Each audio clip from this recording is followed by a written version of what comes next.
Hi, hey, hello. This is the Triple D's or Daddy-daughter discussion. I'm Tyron. I'm Giselle. And today we're going to be talking about some of our viewers asked how we have such an open dialogue. Exactly. We have an email. I'm going to put out my email. She'll put out hers. Mine is Tyron, Tyron, Sutton, Sutton, the number 1 at gmail.com. Mine's Giselle, Giselle.Sutton at iCloud.com. And so I gave that out because people have been reaching out, enjoying our content. And one of the questions that they asked me was, how have we established this type of relationship? Right. And I got to be honest with you, I'm about to be very, very vulnerable because I thought about it and I was like, now I understand why I start really like having conversations not only with you, with your sisters. But I'll let you start off. Oh, for me, I had to get to know you and Mom. Because, when I was younger, I didn't even know you had a name. I only saw you as Dad. I didn't even know what Dad meant. And as I grew older, I had to put meaning to Dad itself and get to know that you're a human being and you make mistakes. And yeah, I had to realize that you're not just my dad. You're Tyron Sutton. You're a son. You're a brother. Mm-hmm. So when did you come to that realization? Like, I'm just not a title. Because that's interesting you said that. Around the same time, I figured that teachers don't live in school. Yeah. So that's probably around, 4th, 5th grade, 3rd grade? Yeah. Okay. Well, for me, like I said, I'm going to be very vulnerable. I always feel that we always have wake-up moments in our lives. And when you wake up, it's time for you to challenge yourself and look within and shift. And that's some specific changes that you probably make. I've had 4 significant ones, but I'm going to speak about the second one. The first one, I won't even go back to the first, third, or fourth. But the second shift is what really started on my journey, on my path to cultivate and be very intentional in developing a relationship with you and your sisters. What happened? I ended up getting a divorce. I'm deployed, and I was, for the first time ever, I started seeing things, doing things. Well, let me take that back. I have already seen a lot, but so the first time ever, a lot of things start accumulated that start bothering me, start filtering up, and I had to deal with it. Now, how was that a shift? So first time in my life, I realized, I looked in, I wasn't a vulnerable man, and people really didn't know me, and I kind of like it like that, because I had in my mind, people really don't, and I still have a little sliver of that when I'm dealing with people. People only want to know what you show them. They really don't want to know, right? So that shift, and so here I am, divorced, lost, your mother got everything. There's no shade. Me and her mom has a great relationship. But I would tell you it was tumultuous initially. I'm over here, child support, alimony. I don't have a house. I don't have anything. I mean, y'all came to my house, I didn't have nothing, right? So that was something that the intentionality started. How did it start? I said, well, I can't really get into monetary things because that's what I was kind of dependent on when I was married. I had money, a lot, did. But now I just started trying to be intentional and get to know you ladies. And so, and being vulnerable. So I don't think you can have a cultivated relationship like we have if I didn't allow you to know me, to know that I mess up. I find that interesting because you said your second shift was the divorce. I feel like it's not a shift for me, but I do see the effects of it because when you're a baby, unless you're you have that special ability to remember when you were a child, when you were a baby or a fetus, I don't remember that. And maybe that's when you gave me those monetary things and got to know me when I wasn't really developed. So I don't really have memories of you as a child. I only have a couple, 1 or 2. And so after the divorce, I feel like that's when I kind of got to know you because I saw that you were vulnerable, you were sad, you were angry, and I saw the human being in you. You weren't just that guy come over to their house every summer and kind of like, I don't got all my things. I came over to you, and I feel like that was when our relationship's stronger. Oh, absolutely, absolutely, and vice versa. That's when I started building and cultivating a relationship with you. And I think, because I had to allow you to know me. Because as a father, when I was there, although you don't remember, like I said, your mother and I got divorced when you were 7. Yeah. So I don't know why you don't remember, but I was a child, like I was there, but also not there. Yeah. Very self-absorbed. Like I wasn't. Yeah. But that's most of yours. It's that egocentrism. Yes. I don't care about other people's lives. It's just mine. Mine, yeah. So I get that. And at that time, I was being the father that I knew how. So when that wake up, get up moment happened with me, and then what I'm gonna do about it is that was my attempt to like, okay, I'm just gonna be more intentional in this relationship. And I'm gonna tell you, this is very, very vulnerable. You know, when I was paying all this money doing this, and you know, there was times that I was just flat out broke. And I remember one moment I was like, you know what, I'm just gonna let my girls go and just pay child support and just like that's what's up. But I couldn't. That was a moment of suicide, not suicide like physically me, When we're like but that. cut off. You know, people that meant a lot in my life. I understand when because people don't understand. It can be very selfish, and it was very selfish of me. That's why I didn't do it. I didn't, but I was close. I was very close, and then I had to realize that what I offer you 3 ladies is much more than I even recognized until I started seeing how you guys have grown into young ladies.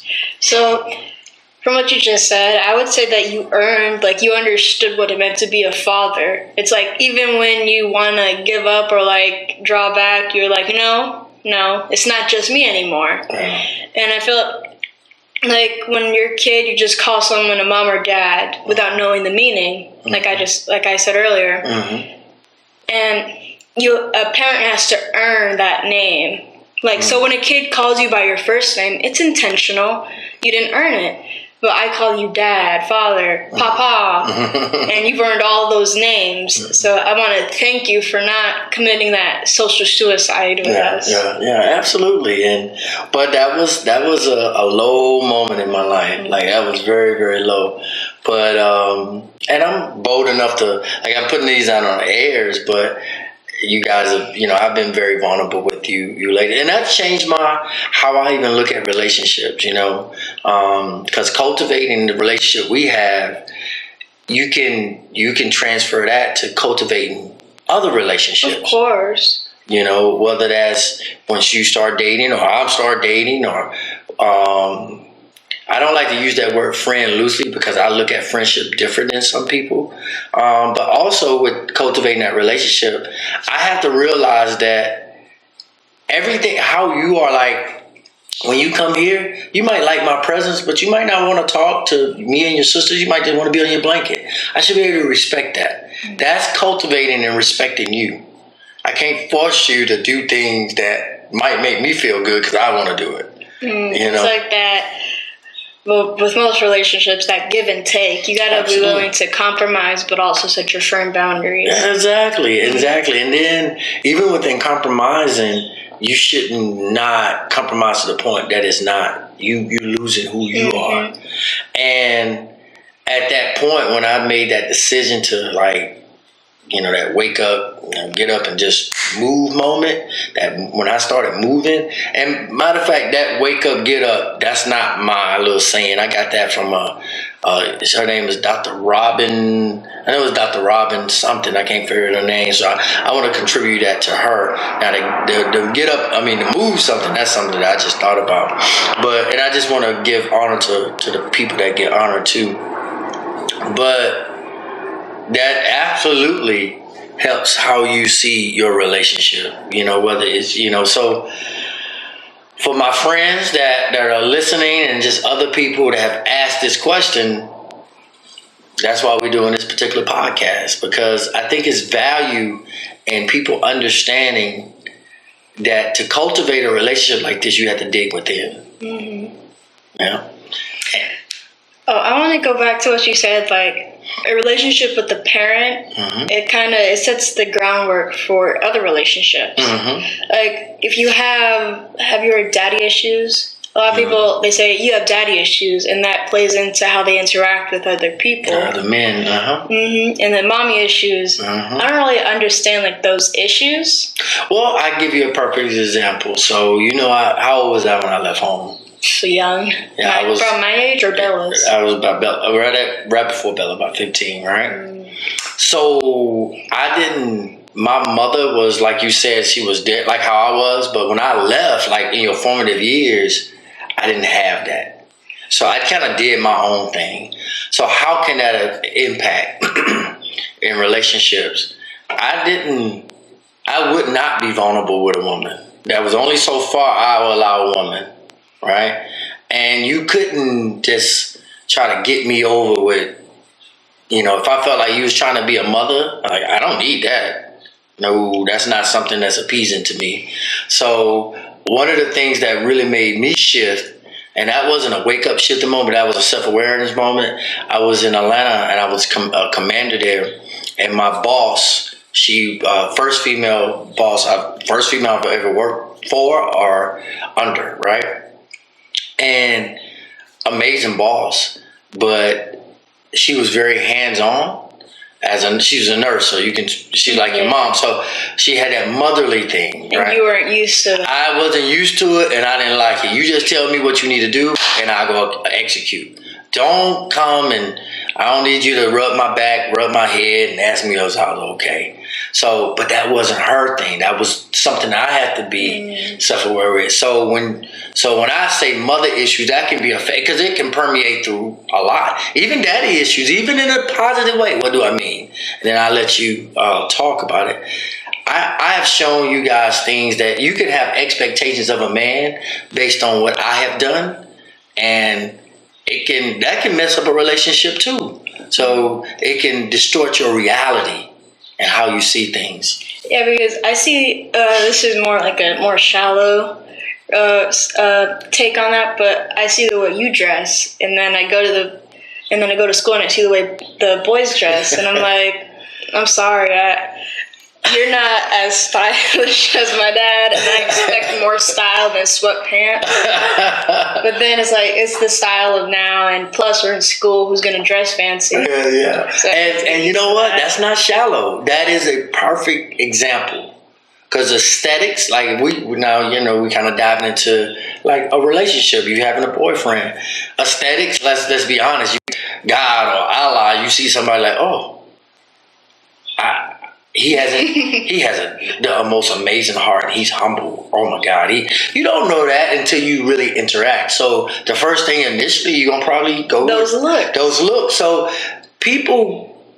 this social norms will have you believe that I'm fortunate attracted to. Now, I will say the closer proximity you are with people, like in school, like it could be somebody that's dressed in sweatpants or whatever, but your proximity, you listen to him talk, you getting to know him, and you're like, oh, okay. Yeah, he's more attractive, but that's proximity. But initially, you don't have that. Another thing I want to touch on: trust. Okay. When you said like any motherly figure, was that also trust based? Like you didn't trust anybody? Absolutely. Absolutely. Now I would say, because my mom might listen and other family members, it wasn't like my mother purposely lost my trust.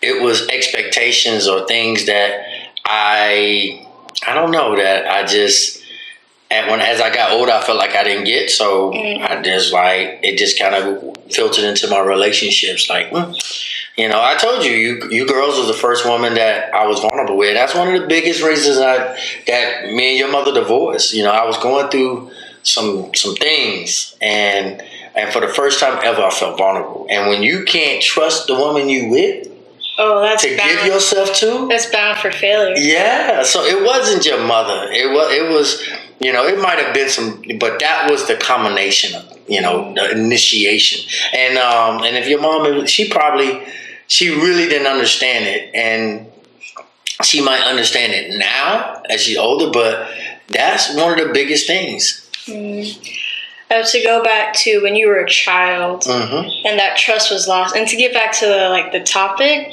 I think that trust, it's given when you're born, but it needs to be cultivated. If you don't cultivate that trust, it's like that shell. Like, okay, they'll feed me, they'll let me drink water, they'll put a roof over my head. But is it that trust, like Maslow's hierarchy of needs, that love and care? You got that survival, you got the basics, but like that love and care, it wasn't at that level that you needed for a child. Yeah. And that's probably why you felt like, okay, she's not going to give me that. And it's like that, you have that schema. Mother doesn't give that love and care. Motherly figures don't give that love and care. So it was very much that way. And honestly, that didn't shift. Not even when I got married. It started shifting when I started birthing. Your mother started birthing girls. And I could not have that schema. I could not think that way, because to think that way would think that I'm raising women that's going to be that way. And I know that wasn't the case. So I had to shift. That was a wake-up moment. I'd say, you're welcome. I'm the reason. I'm your a million reasons. So I had to go back and correct. So I said I had 4 wake-up moments. So the first one, the second was when my daughters, you guys, started being born. And then the third one was when I was divorced. So that's I had to go back. So, but yeah. That was definitely, and that's why I said I'm being a little vulnerable. I don't think you totally understand my intentionalities on why I try to get to know and gotten to know and communicate like I communicate. I don't think I'll understand now, but if I ever have my own kids, I think, I'll understand. Like, when you look at a baby you just gave birth to, and you see it's like, oh my God, I have to take care of this little human for the rest of my life. I have to watch them grow and become their own their own human. Yep. And I think that's an experience that's just, it changes people. It changes, and it definitely changed me, and for the better. For the better. I don't regret. I always tell people there are things that, yes, I probably would do different, but then again, if I had those regrets, maybe I wouldn't be the man I am today. So I guess I have regrets if I'm not happy in who I am as a man. Not saying that I'm not continuously growing, because I am. I'm continuously growing as a man, and will continue to grow as a man. So, but you know what? We didn't even ask each other. We just started diving in about our week. Oh my God. You was ready for this. I was. I've been thinking about the conversation in my head. I'm sorry. How was your week? No. It's all good. It's been a fabulous week. That's good. It's been a really good week. Your sister signed to SMU. She committed to SMU. We had fabulous. And then I started doing things that I was doing in 2021. Because I think I told you 2022 I felt stuck. But 2021 I'm back into that. And then last night we had a fabulous dinner. We did. We went to Bliss, and I had duck, and it had this sauce. It was like strawberry something, sambal or something. It was delicious. It was like the right amount of spiciness, and it had a little strawberry salad to the side, but I didn't like it. Oh, okay. It had arugula. A little arugula, yeah. I'm not into arugula, I'm sorry. Yeah. But it was, so we went to Bliss Restaurant in San Antonio. I definitely give them shout outs. They have amazing chef. It's just, he does different things, but it all felt personal. It's it very was all personal. Delicious, and it came out fast. Yeah. I appreciate that. Yeah. Very great. And also, why the moment was, the reason we went, because my daughter turned 18, her oldest sister. So each one of my daughters, hence going back to me cultivating things, there are specific things that I do with my girls during their birthday, or I get them certain things. Her oldest sister, she loved fancy restaurants. She liked that experience, or museums. Her Giselle, you could tell. What do you? I know what you. Well, I know some of the things. What are some things you're into? What are some things I've done? Musicals, Broadway shows, all that. Yeah. I love the music. I love the acting. It's And Tiffany's, and she loved diamonds. Oh yes, I'm a diamond girl. Silver. I'm not a gold girl. I'm a silver diamond girl. Thank you very much. So, and then her youngest sister, she's still into beach. So we always at the beach or some vacation spot for her birthday. And that, initially, I think her sisters used to get jealous, at least her oldest. I don't think jealousy, but more like frustration. Really? Yeah, because Addie's birthday, it was always like around the end of the week, and it wasn't like anything major coming up afterwards. Belle's was during the summer, so we had all the free time. Mine was like, it was always before spring break, and it always landed around the middle of the week. So it was like, you didn't celebrate my birthday on the day I was born. It was more that weekend. But even that weekend, we were traveling. And so it was like, I never got that birthday when school started. Yeah. And that's why I started making it personal. I'll take you, to a musical or something like that. Personal, just you and I. And I appreciate it. Like, I feel like after we started doing that, I've been looking forward to my birthday. I'm like, okay, what musical are we gonna see next? I'm excited. We went to the last one we seen was Color Purple. Oh, that was a good one. It was a long time coming.